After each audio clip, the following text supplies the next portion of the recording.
In this video, we're going to take a look at a green ink by KWZ Rotten Green. Now, as always, there's timestamps down below, but if you've got the time, it really does help the channel out for you to check out the entire video. Also, down in the description is a link to the green ink playlist, so if you wanted to see more, you can find that there. I'm an ink guy, and let's get into the first writing sample done on 90 GSM Clairfontaine. No bleeding, no ghosting. No feather, no spread, no shading at all, just tone variation. The extra fine is by far the lightest tone on the page. The medium's much darker than the extra fine, and the stub is a bit darker than the medium. Now, the extra fine took 7 seconds to dry, medium took 11. Scrubby for both give no color variation, and there isn't in the writing, and the smear test you probably could recover if you smeared while you were writing. To have a range of experience with this ink, all of the writing samples are done with a Jinhao 159 with a 1.1 stub, a Jinhao X450 with a medium, and a Jinhao X750 with an extra fine. Then a Pelican M1000 with a fine nib was inked up, used for day, and used to take the notes for this video. The next writing sample is done on 52 GSM. Tomoe River. No bleeding, minor ghosting. We have no feather, no spread, no shading, only some tone variation. The stub and medium are the same tone, but they don't look as dark as the darkest tone on the Clairfontaine. The extra fine is quite a bit lighter than those. The extra fine took 11 seconds to dry, while medium took 19. No shading at all here in any of this. The scrubby for both show no color variation, it wasn't there, and the smear test you could not recover if you smeared while you were writing. I agree with Vita. I've learned a lot by doing multiple chromatographies. The one on the left is done the way it's supposed to be done. A line of ink is put down, and then it's put into water for 10 to 15 seconds. And what we see here is a very dark green at the bottom, very dark. And at the top, we also see a very dark blue forming a line above it. Now, all of this ink is pushing way up, away from where the water was.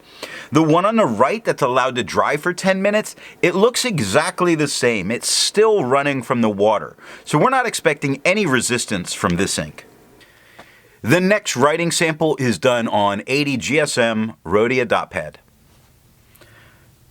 No bleeding, no ghosting.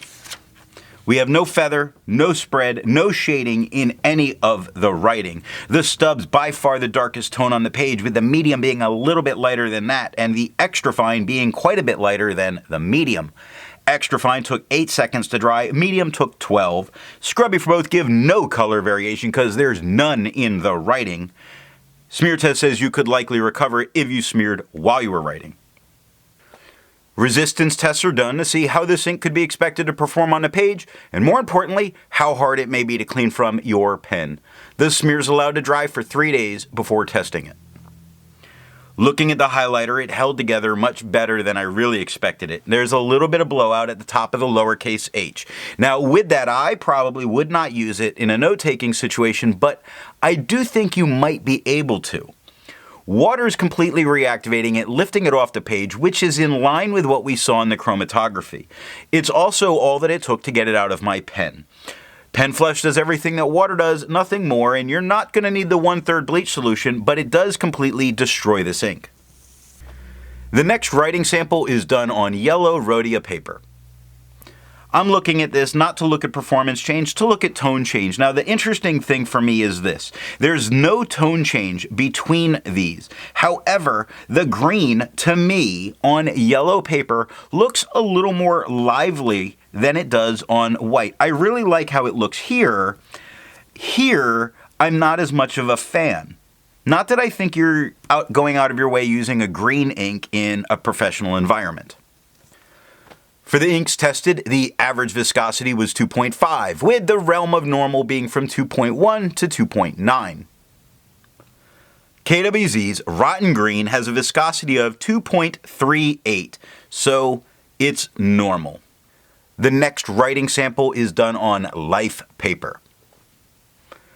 No bleeding, no ghosting. No feather, no spread, no shade. Just some tone variation. The stub and the medium are the same dark tone, while the extra fine is much lighter. I really prefer the extra fine tone. The extra fine took 6 seconds to dry and the medium took 11. Scrubby for both gave no color variation because the writing gave none either. And the smear test you could likely recover if you smeared while you were writing.